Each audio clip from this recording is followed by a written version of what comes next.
Shabbat Shalom and good Sabbath to all. This is the Sabbath of the 20th week of the Parsha cycle. Tetzaveh is the name of the cycle.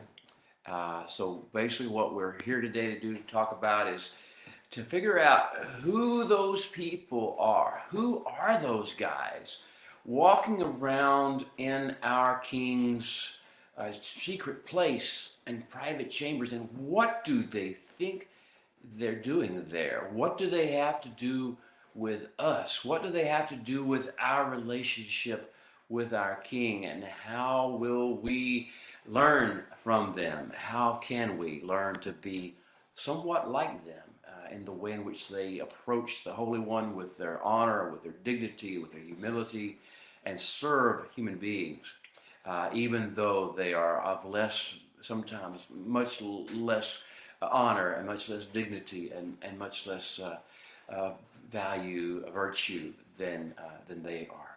How do you serve those that are unworthy? How do you love those who are unlovable? How do you care for those who are broken and wounded and toxic? This is the challenge we have in Parsha Tetzaveh. We are going to be introduced to a level of love, a level of sacrificial service, a level of gentility and humility that is to be our model for all times. That is to be a goal to which we aspire, a vision to which we attach ourselves and our hearts and our actions forever. Parsha Tetzaveh. Who is that? Who are those people walking around in our King's secret chambers? And what do they think they're doing there? And what does it have to do with us? Well, let's get started. Tetzaveh, Tav, Sade, Vav, He is the name in which that we use. Tetzaveh, you are to Zav, you are to enjoin, you are to command, you are to direct, you are to set in motion a group of people or things in accordance with a divine plan. That's Tetzaveh, Zav. We usually translate it as Zav as command in English, or mitzvah as commandment. But boy, the English misses the key here. The issue is activation. The issue is alignment with the strategic plan, co-laboring with the King and with his minions and with his servants and with this great nation, because we're in the great nation building Chronicles section of Torah, co-laboring in order to bring about an accomplished desired result. That is what Zav or Zavah or Mitzvah would mean. So here we are. This is the 11th day of Adar Rishon, the first of the two months of Adar we experienced this year according to the traditional Hebrew calendar. It's February the 12th, 2022, if you're still using the Gregorian calendar, and it has its purposes. Now, I want to get you to kind of acquaint or acclimate to where we are. I love this part because Torah is a continuing saga, a story, an unfailing, unfolding narrative of great, marvelous beauty. And so to just jump into a certain place without acclimating to where we left off and thinking a little bit about where we may be going is to do a disservice to the greater picture. We are rejoining the action in progress. And so the adventures of the King's beauty realm is the section of Torah we're in. I call it the Mishkan discourse. Mishkan is a form of the Hebrew verb shakan. Mishkan, you add the mem prefix to it, and it means of the dwelling, of the indwelling, of the presence manifestation. So adventures in the King's beauty realm are the adventures of being in the King's presence as it is being manifested in legitimate ways. Last week in Parsha Tetzaveh, we did part one. We were introduced to the beauty realm, the concept of the beauty realm, the blueprint of the beauty realm, the stations of the beauty. In our King's house are many mansions. In our Father's house, the Master Yeshua said, are many rooms, and these rooms have stations, they have workstations, and they have things that are there to operate. And so we were introduced last week to many of those.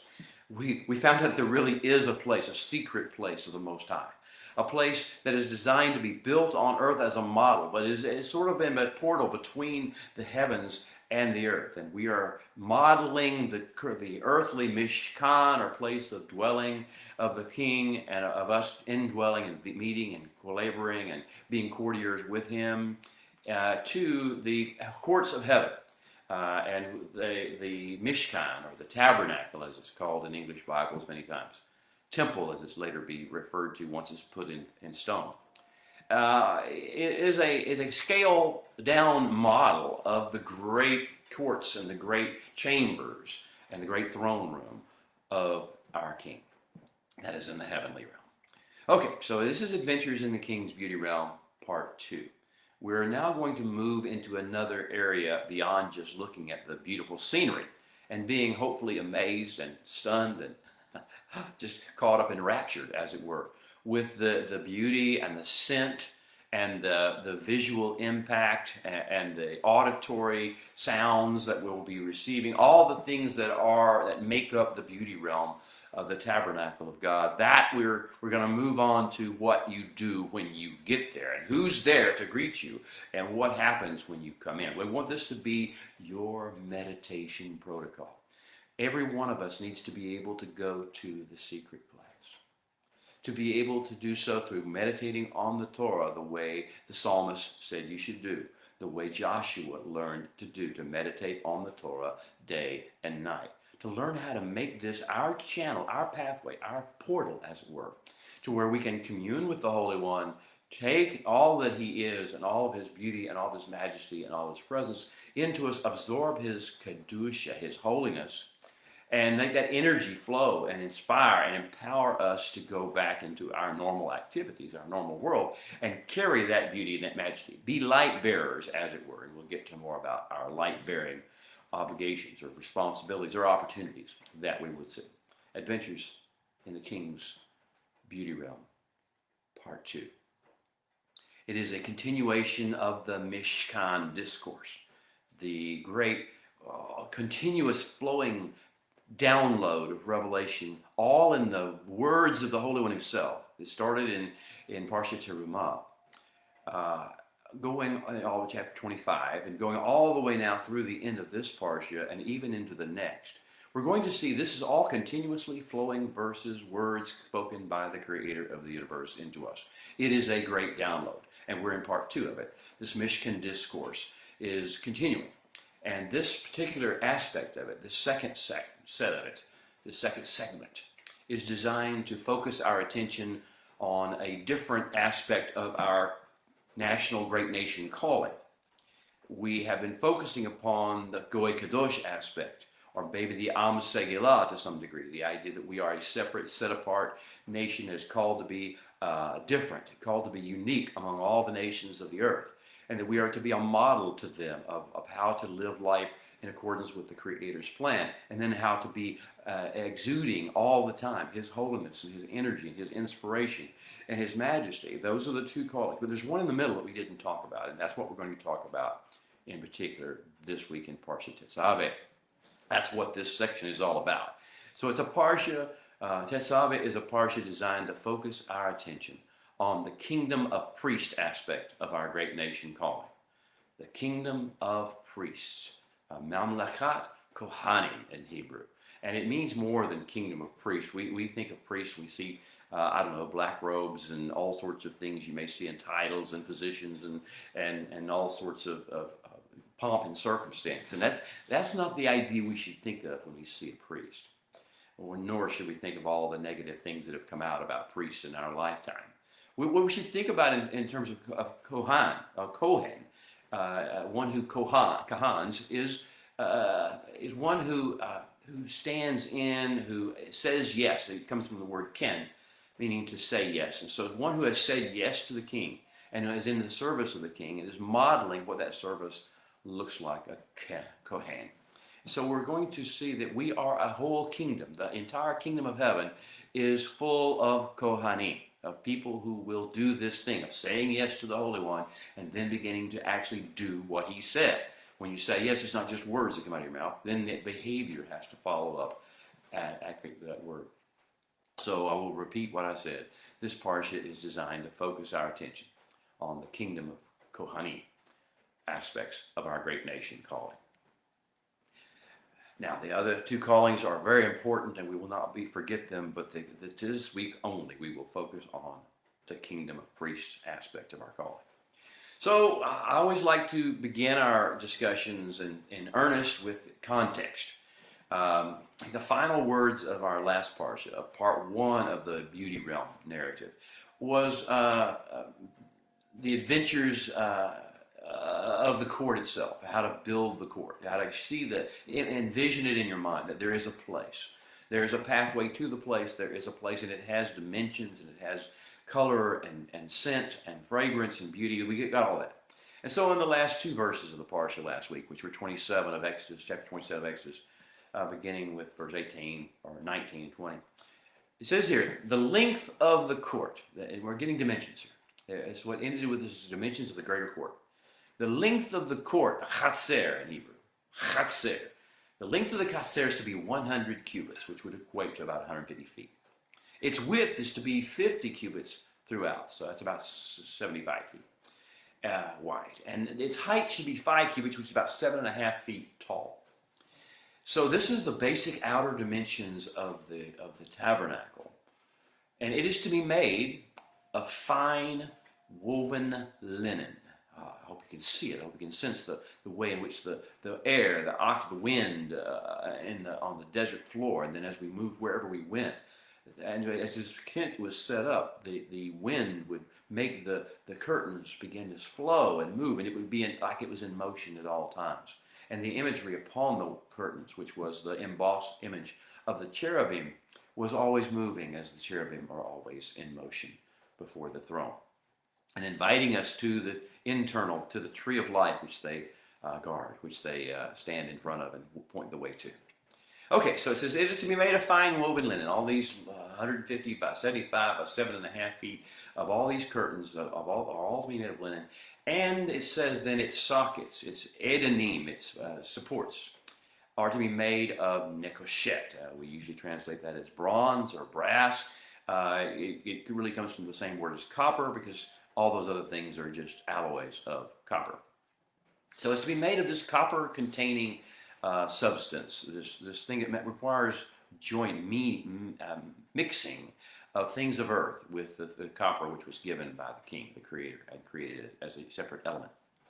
All the utensils and vessels, next verse, all the utensils or vessels, kaliyah, of the Mishkan, for all of its service. Now, these words that I'm throwing out there are very important. Utensils, vessels of the Mishkan, for all its service. And this Hebrew word is avodah. It will be the key to our entire discussion of Parsha Tetzaveh. It is the key to what the tabernacle is all about and how the tabernacle works. It is the key to the secret place. We don't go to the secret place just to experience its beauty and majesty and goo and ooh and awe and marvel. We go to learn how to serve.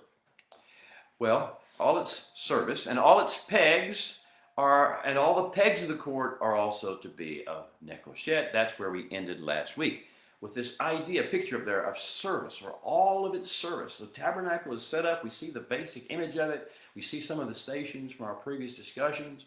But now we realize, wait a minute, it's all about service. So all the utensils and vessels, we are utensils and vessels, and we will use utensils and vessels in our service. But this avodah concept is about to be awakened in us. We are about to see, we are to be masters of avodah, of service. Just as the master himself, Yeshua, was indeed the servant of all. We are to become that. That is what our calling is. Not to become rulers and judges and critics of all the world. Not to be sarcastic, cynical, arrogant, haughty leaders and rulers that make other people suffer under our leadership. That we are to be servants of all. This is the calling, the avodah calling. This is what a kingdom of priests does. This is what Kohens are known for. So, as we begin, we now know a good bit about the amazing sights and sounds and fragrances and textures and beauty and majesty that we will find, that we really will find in the King's secret place, the secret place of the Most High, where we abide, Psalm 91 issue, under the shadow of his wings, and in Psalm 27, where we gaze upon the beauty of the King and inquire in his temple, and Psalm 84, where we delight, our soul longs for the courts of the Holy One. We've seen a good bit of the amazing sights and sounds, and we've smelled the fragrances almost, and we caught the textures, felt the textures of the linens and the different substances, the ram skins dyed red, and the goat's hair, and all. We've seen the textures, and we just immersed ourselves in some of the beauty and majesty of the holy place and the secret place. But we have some questions that we haven't answered yet. Questions that are pending on the table, so to speak, or just kind of hanging in the air. And that first question that we should all ask ourselves is, okay, so if we're going to go to this secret place, if we're going to have this pathway led before us, and we're going to be following in footsteps, and we're going to go and we're going to do the protocols of the secret place and learn how to re-energize and empowered for our mission on earth there, what should we bring with us? What is the entry level requirement? You know, you used to go to a certain kind of like a fundraiser or whatever, and they'd require you to bring a can of beans or a can of corn, canned food, in order something to show that that they could give away to the needy, to the poor, or whatever. And there had to be something you brought with you, or you couldn't get into the play or the activity, whatever it might be, the concert. Well, the question becomes, if we're going to go to this marvelous place, if we're going to be invited into this majesty, this beauty realm, what is appropriate? What should we bring with us? What can be our part to play, even in our limited way that we can participate? What should we bring with us? And we'll have the lesson of the oil, the calling, the avodat Hashem, the service of the oil. We are all called to bring. Now you see Yeshua's parable of the virgins and the ones who carried the oil, that had the oil. This is the issue. He talks back to this whole tabernacle process. We are called to bring the oil. So that's the first aspect of things. Second question we might have pending on the table or be thinking about is, who will greet us there? Who will meet us? Who will greet us there? You know, when you go to a place you have never been before, or where you're not completely familiar with, or is not your natural abode, you really kind of need a guide. You need someone to meet you there, to welcome you, to make you feel like you're at home, and then to be able to show you how things are done. And you kind of follow their lead in this process. You don't try to make up your rules. You shouldn't. That's not good protocol or etiquette. You go to somebody else's house, you need to learn how to behave the way the people in that house behave. The master of that house needs to be able to set the protocols and the rules. Well, that's the way it is. Who will meet us and greet us there? Who will be our guides? And how will we be able to distinguish those guides from other visitors like us? How will we know who it is that's supposed to be leading us around and modeling things for us? What garments will they wear? What clothing will they have on? What will be their uniform? What will be their outward manifestation? And then there's another question that is somewhat... I hesitate to bring it up because I don't know who all is listening to this today. But the last level has to be brought up. It is part of the nature of the tabernacle system, of being part of the secret place invitation. The next question is, what levels of sacrifice is it going to take from someone and from us just to keep the doors of this marvelous secret place open and keep its operations going? What kind of sacrifice, what levels of sacrifice will it take? Well, this is a parsha for exploring the great beyond. Beyond what? Beyond embracing the secret place concept. I hesitate and gently would say this. Many don't even realize there is really a secret place they can go to. That this is a designed feature of kingdom life, that we are supposed to be able to access the secret place. And I'm not talking about a building. I'm not talking about a physical structure. The secret place was always designed to be primarily in our heart and in our meditations, and an imagery of going to the heavenly realms in that process. So first, beyond embracing the secret place concept. Secondly, beyond marveling at the secret place blueprint. Yes, the blueprint is glorious, and we've enjoyed that. I hope you reveled last week with some of the wonderful things that we talked about and saw. But beyond marveling at the secret place blueprint, and then beyond aspiring to or even enjoying the secret place's amenities. Yes, we go there, and yes, he covers us with his feathers, his pinions, and yes, he lifts us high on a rock, high above our enemies, and yes, we've sensed forgiveness and mercy and healing beyond our imagination, and certainly beyond anything we could possibly ever hope to deserve. So he senses the beauty and majesty of who he is, but that's not the only thing we have to do. The next thing is we're going beyond all that to embracing the secret place, avodah. The avodah of the secret place. You know, the psalmist in the sons of Korah in Psalm 84 didn't just stop with how he longs for the courts of the Holy One. He went through and he says, you know, I would rather be a doorkeeper in the house of the Holy One than to be in the tents of the wicked. A day in your courts is better than 1,000, we could add, elsewhere. This idea, we have something to do when we get there. Embracing the secret place, avodah, or service. Now, there's 3 levels of it. There's construction. We will see that take place at Mount Sinai. Each one of us has to make the concept of bringing the construction, constructed in your mind, constructed in your heart, where it is a heart in your home, or a home in your heart, excuse me. And the second thing after construction is to build the hospitality protocols. Atmosphere, set the atmosphere, and provide guest services. That's the other aspect of the service, the avodah. And the third is maintenance, making sure things continue to operate, take care of things whenever they need to be taken care of. So those are the aspects of avodah in general. Now I want to take a little twist and turn this in a little different direction to give you some imagery. Tetzaveh is the place in which something is introduced that I call our bridegroom king's most excellent passion play. So I want you to picture now that the Mishkan, all the stations, are part of a great stage. And on that great stage, it's written for us, it's described for us in Torah. We're supposed to be revealing it into our minds, or imprinting it into our minds and hearts and souls as we read and study and meditate on it and envision it. And then we are always to know that that's a heavenly reality in heaven. But this is a great play. There is in progress a great play, a passion play. And it has its stage, and it has scenery, and it has props, and we've seen some of those things already. It also has actors, and they have a wardrobe, and they have a script that they follow. We are coming into the great passion play. So we'll talk a little about this, envision this. A passion play is a dramatic presentation of the highest levels of self-sacrificing love that can be experienced in this world. Let me kind of repeat that definition for you, because we're going to have to operate off of that during some of our discussions. A passion play is a dramatic presentation of the highest levels of self-sacrificing love that can be experienced in this world. We all need a passion play.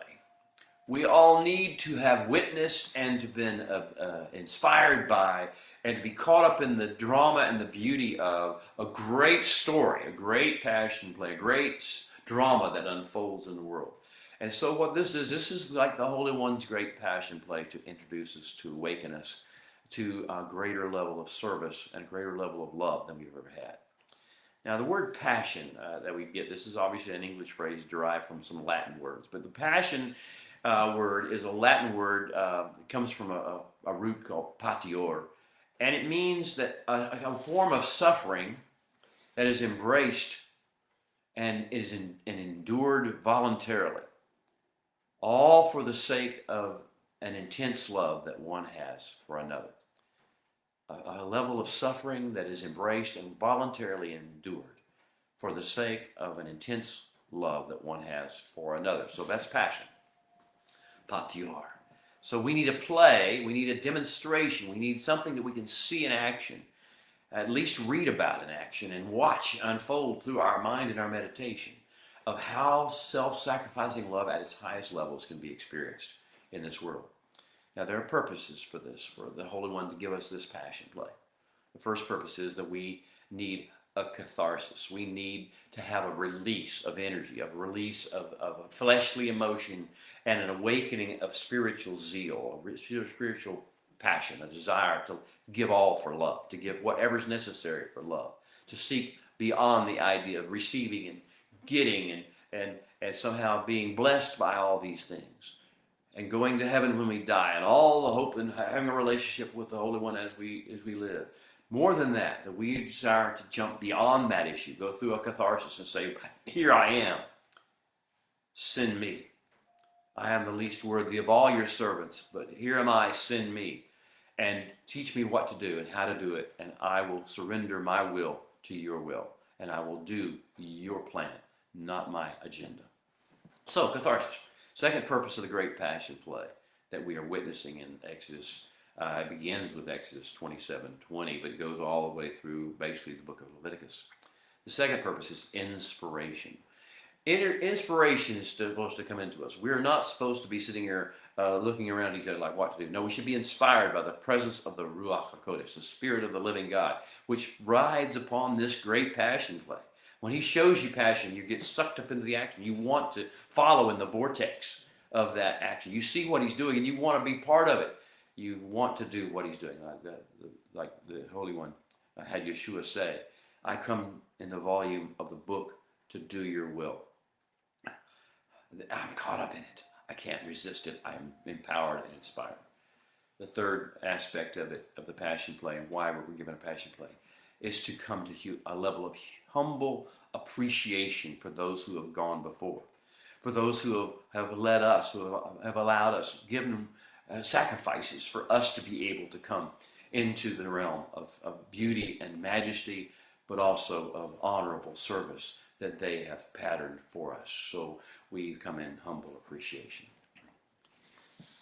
You see, every relationship that you're ever going to have in the earth, whether it be with the Holy One, which obviously is the most important one, with a spouse, with a brother, sister, with parents, with whomever it may be, with a co-worker, with a friend in your world, every relationship you will ever have requires a significant level of sacrifice, at least to be an effective, ongoing, growing, nurturing, maturing relationship. Every relationship requires a significant level of self-sacrifice. Ask any parent, ask any husband, ask any wife, ask any disciple or apprentice who has followed and gotten a relationship with the master, the rabbi, the teacher. Ask anyone. Sacrifice is required for the relationship. You see, relationships thrive, deepen, and fulfill themselves and fulfill the people only when the parties to those relationships demonstrate by consistent behavior that they are willing to do something amazing. They're willing to give and invest into the relationship at great cost sometimes. Every bit as much, if not more, than they get and take from it. A relationship occurs, interactions can occur between people who take and only take and desire to take much more than they give. But relationships, ongoing, thriving relationships, only take place among people who are both willing to give, or all willing to give and invest more than they get out of the relationship, out of the passion of love, the self-sacrificing drive, inspiration, empowerment that comes from seeing and knowing someone who has given so much, so many times, in such beautiful ways. So, as I launch off into Tetzaveh and its specifics, to the degree I do, I ask you this question, and I hope you will meditate on it the rest of the day. What will a man, or what will you, give up? What will you invest? What will you endure for the sake of your love of the bridegroom king? And for the sake of his love for you, for the sake of the relationship between you and the creator of the universe, the bridegroom king of heaven, the one who delivered you out of bondage, the one who has brought you to where you are and done everything for you and called you his own and chosen you to go be his Mamlakat Kohanim, his kingdom of priests in the nations, among the nations. What will you give up? What are you willing and prepared to give up, invest, and endure in order to make his kingdom's plan go forward. That is the question that will be on your table. And we have basically 7 levels of self-sacrifice that are going to be addressed, presented to us in Parsha Tetzaveh over the course of these chapters. The first one is what I call every man's avodah. We've mentioned it briefly. This is the avodat Hashemin. This is the service of the oil, of always doing what's necessary to bring oil, to make sure the lamp, the light bearers continue to be able to flow, that the lights continue to go in, that the light is always on. We'll leave the light on for the world, as the case may be. Every man's avodah. This is beginning in the first part of the parsha in chapter 27, verses 20 and 21. Now, the second level of sacrifice. Every man should be willing to maintain the oil, keep the oil, like the parable of the virgins. The second level of self-sacrifice that is appropriate in the king's courts is the calling to be set aside for his purposes. And this is the forerunner model courtier calling. This is the calling of Aaron and his sons. Aaron and his sons are to be called out from among all the people, all the tribes, all the nations, all the clans of Israel, all the families and households, and their household is to be set apart for service. And their entire life is now dedicated to the service of the Mishkan. Do you understand? This is self-sacrifice level 2. Those who are the ultimate models of self-sacrifice. And this will be the king's priests, Aaron, and his sons Nadab, Abihu, as long as they're with us. And then after them, Itamar and Eleazar. And finally down to Pinchas and all down through the years. The sons of eventually sons of Abiatar and the sons of Zadok will come down. And we'll see the Kohanim throughout the ages as our models. They are servants. They are the most self-sacrificing. They give up the rest of their lives for the sake of the king's courts. The third level of self-sacrificing service is to put on the garments, to put on garments that actually hide your personal identity, that cover up your face, so to speak. No one looks at the high priest's face. What do they look at? They see the beauty. The garments stun them. The ephod and the robe and the breastplate with all the stones, the precious stones, all the different garments that are worn, the cap and the headgear and the gold plate that says Kadosh Ladonai, Kadosh Ladonai, holiness unto the Holy One himself. These are the things that catch your attention. So the idea is to lose yourself, to be selfless, to be faceless and nameless, as it were, in the great scheme, to be put on those special garments of servitude, to be known for what you're called to do and who you are, not for your own personality, not for your own aspects of who you are. Well, that's the third level of self-sacrifice. The fourth level of self-sacrifice, continuing in the drama here, is to actually be set apart by ceremony, by consecration protocol.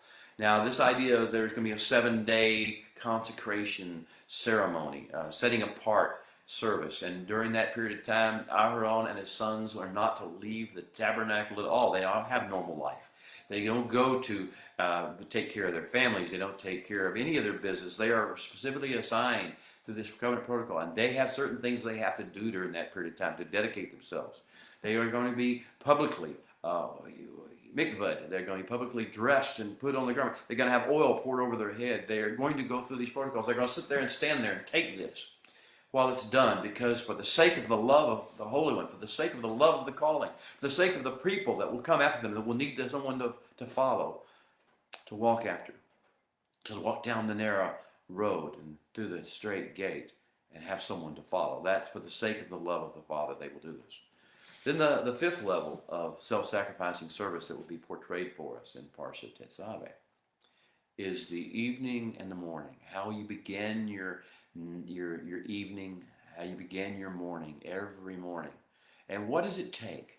What work does it take? What level of focus and concentration does it take? Now, particularly, we're going to read about the evening and the morning tamid, the lambs that are offered on the brazen altar. It's an image. Every picture tells a story. Yes, that will take place, and yes, that will be the actual physical labor that Aaron and his sons do in this Mishkan. But there is something more here. There is something eternal, something in the heavenly realms that we pick. Morning and evening and morning. Do you have an avodah? Do you have a service that you inaugurate the morning and that you inaugurate the evening? I think it's actually the other way around. You inaugurate the evening first and you inaugurate the morning. By virtue of your encounters at the place of sacrifice, which is the brazen altar. That's where all this takes place. Well, there's much to be done there. We won't have time to go through the details of what happens at that brazen altar, at that place of morning and evening avodah. But please understand, our job is to find out what is required in the evening and what is required in the morning to make the ecosystem of the tabernacle, the secret place, work, not just for us, but for those who come behind us. The sixth level of self-sacrifice that is mentioned in Parsha Tetzaveh is described as the promise of the manifest presence. He tells us at the end of chapter 29, at the end of chapter 29, in verses 44 through 46, the Holy One is continuing to speak. He's speaking to Moshe, and he's speaking where it will all be recorded, and we will all be able to read this and marvel at it every year. He's going to say that what's going to happen out in the outer court, at the entrance, at the entrance to the entire facility, the veil, there's 3 veils, but this first veil that you go through. At that very entrance, he says, I will meet with you, and I will speak to you. Now, this, to make that happen and to take the focus off of everything else that would distract from that and bring people's attention to that, where they actually can catch what's really happening here and not let it fly right by them with as if they didn't know it didn't happen. This is the key, this kind of level of service, to learn how to prepare people to encounter the manifest presence and not overreact to it, not either run away in fear or to get too familiar and jump up and down and laugh and be totally irreverent in this process, but to do something that will be consistent and appropriate for the circumstances and will deepen the relationship rather than be a part of learning to give rather than learning to take. And finally, the seventh and final portion of the levels of self-sacrifice that are going to be referenced in Parsha Tetzaveh is the Avodat HaKetoret, the service of the incense, the service of the pleasing, fragrant aroma. Morning and evening, as the time as the lamps are lit, there's a time where there is just this sweet release of a beautiful fragrance into the atmosphere. It's aimed at the Holy One, but it fills the atmosphere and is enjoyed by all who could come close. Permeates through the linen of the outer courts and into the community and into the redeemed nation, into the world, into the desert floor for that matter. The scent, the beautiful scent of a rising incense, night and day, day and night, never stop to arise, never stop doing this. Now, to picture any of these things, I will give you a little idea while you're during your Shabbat day. If you want to spend a meditation, go to Revelation chapter 4 and all through chapter 5. Go to Revelation 4 and 5 and get a sense of what it is like to see that release of the sweet, fragrant aroma and how everything is impacted by the self-serving protocols, the self-sacrifice protocols, I should say, the self-sacrifice protocols of the Avodah that's mentioned. Okay, now we need to talk a little bit about what I call the threshold of pain, of self-sacrifice, self-denial. Yeshua, the Master, is going to hit this theme a few times. Paul is going to talk about self-control, but it's really the issue always goes back to self-denial. It goes back to this idea of self-sacrificing for the sake of love. Pain, threshold. What are we willing to experience? Now, the idea is not that we have to go immediately and die. It's not martyr syndrome. The idea is that we understand that the relationship is worth experiencing a little stress, a lot of even trauma, even persecution, even abuse, even torture if necessary. But we're not there yet. We're just saying there is a pain threshold. And if you're going to run away from the pain, it's going to be very difficult for you to build a relationship of trust with the Holy One. The Holy One will meet you even in pain. Once you go to the threshold of pain, and he will walk with you. As a matter of fact, he will begin to take it off of your shoulders bit by bit as you go. So there is a key not to be afraid of the pain threshold. And when I say pain, I don't mean necessarily you're going to bleed or have your head chopped off. Or I'm talking about the fact that you're going to have to give up some things that seem valuable and important to you at the time as you get closer into the secret place realm and its protocols. And you'll see that this is all part of a great continuum of love and service. If you love the Holy One, what will you do? How will you show that? How will you prove that? Now, Yeshua said it's going to start with you keeping the commandments, keeping the things I've laid out for you, the pathway I've trod for you and set out for you and instructed you to follow, because this is the way in which the kingdom is built. That's where it's going to start, but it's going to go to deep levels of love and service beyond, this realm beyond, as we talked about earlier. Now, Yeshua said it this way, culminating the entire story. In John 15:13, he made this enigmatic statement. No greater love has anyone than this. Now, we're talking about the levels of love, the continuum of love and service. No greater love, so at the end of the continuum, at the far heights of the continuum, is this to lay down one's life for one's friends. Oh, but there are many levels of love and service that occur along the continuum before you get to that stage. But that is the ultimate willingness, the ultimate level of love. And obviously, Yeshua has patterned that for us to many degrees. Aaron and his sons were told to pattern that for us as well. Now, the key factor is where on our level of pain, our level of self-denial, our great continuum of love and service, we are willing to go at a given moment, at a given time.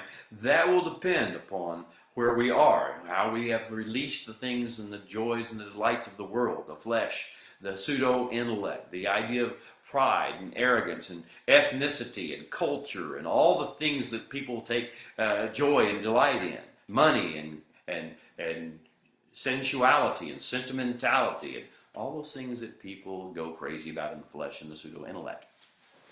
The more you release those, and the more you're able to take a deep breath and take the shalom and the love and the mercies of God into your heart, and let mercy triumph over judgment in your heart, and let wisdom fill you instead of the folly, then you see that the true sacrifices of love begin to come forth in greater quantity. True sacrifices of love require wisdom, strategy, measured dosing. You don't just pour it all out at once. You're doing this for the long term. Measured dosing. The opposite of that is the martyr complex, the narcissist. Martyr complex is the narcissistic symptom. The idea is I'm going to show myself how powerful and wonderful I am by suffering more than anybody else, by giving, by being the most humble, by out humbling other people. I'm going to show them I'm so worthy. Well, that's not the goal. That's not the plan. We don't do it because we want to show people we're worthy. If you're going to go anywhere on the pain threshold, anywhere on the continuum of love and service, you don't do it for that reason, so people will notice it and take note. You do it for one reason only, because he's worth it. He's worthy of it all. He's glorious and wonderful, and what he has done for us can never be repaid, no matter what would have happened to us. All the deliverances and all the blessings and all the nurtures and guidance and counsel that he has provided to us and continues to provide to us every day is so much that our hearts cry out, whatever you need, whatever you want, as you wish it, as you direct it, I will give. All right. In Tetzaveh, we're going to learn to start walking in the Holy One's palace protocols.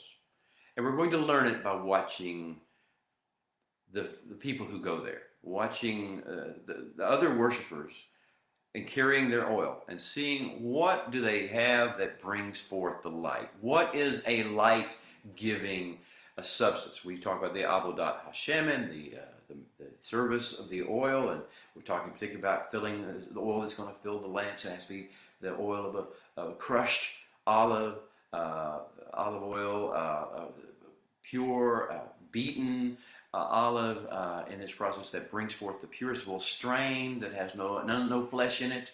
The idea of getting rid of the flesh and getting the purity in this process that will be combustible, that will be, when it retouches the flame of the Holy One's presence, then it begins to burst into flame and cause light to shine. Well, what is it that you see in other people that you say, that's the light of the Holy One?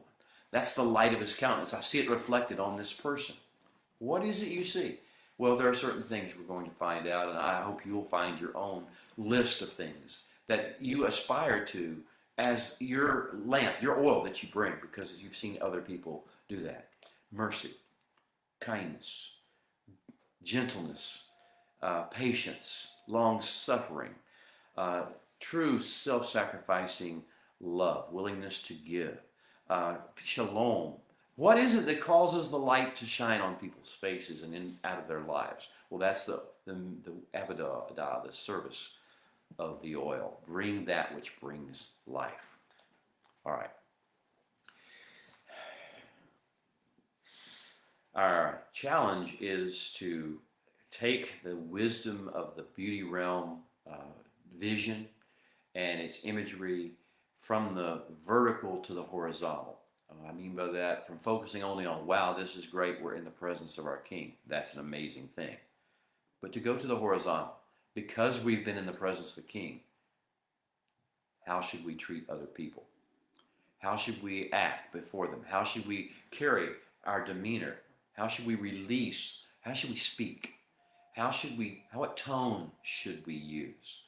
What level of self-sacrifice are we willing to make because we have been in the King's presence? Going horizontal, preparing to encounter and commune with and host and serve the Creator of the universe, both in the tabernacle, in the holy place, the secret place, and also in the ordinary places of the world.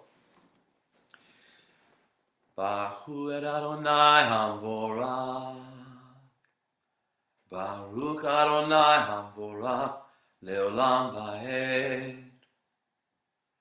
Baruch Atah Adonai, Eloheinu Melech HaOlam, Asher Bachar banu mikol ha'amim, V'na'atan lanu et Torato. Baruch Atah Adonai, Noten HaTorah. We bless the one who is blessed above all, who blesses all. Blessed is the one who is blessed forever and ever. Blessed are you, O Holy One, our God, King of all the ages and all the realms, who has chosen us out of all the peoples of the earth and has given us his Torah. Blessed are you, Holy One, our God, who has given us the Torah. Well, Tetzaveh, as we have said, comes from a verb, zav, or zavah.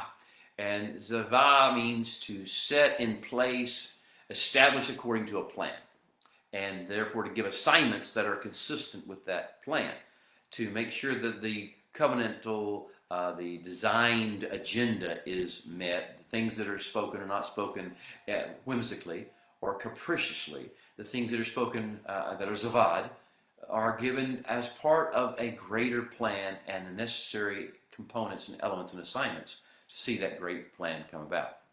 In other words, it's to call another person, to savah, is to call another person to join with the one who's doing the speaking.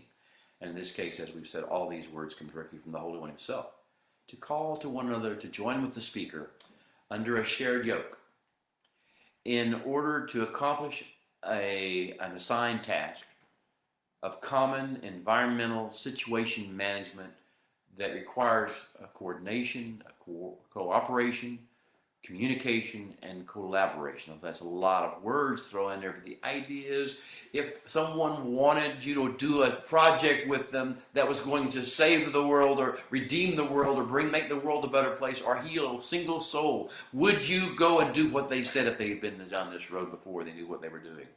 Well, yes, you would. They would savah you, and you would respond. Now, the first usage is very interesting. The first usage of savah, this verb form that we get tetzaveh from, is in Genesis chapter 2, verse 15 and following. This is the issue of the Holy One having his conversation, his first real conversation with the man, Adam. He has put him in the garden. He's put him in the garden to perform tasks, like he puts us in the Mishkan to perform tasks. He puts him in the garden and to avad, to serve. That's where we get avodah. Avad, and to keep, to treasure, to cherish, to guard, to watch over, shamar, that garden. And then he says, and the Holy One then savad the man. He gave him, outlined the directions, the pathways, the shared opportunities, shared assignments that he wanted to do that will require co-laboring and communication and cooperation with them to bring about the great plan. And this is it. This is what his first zav.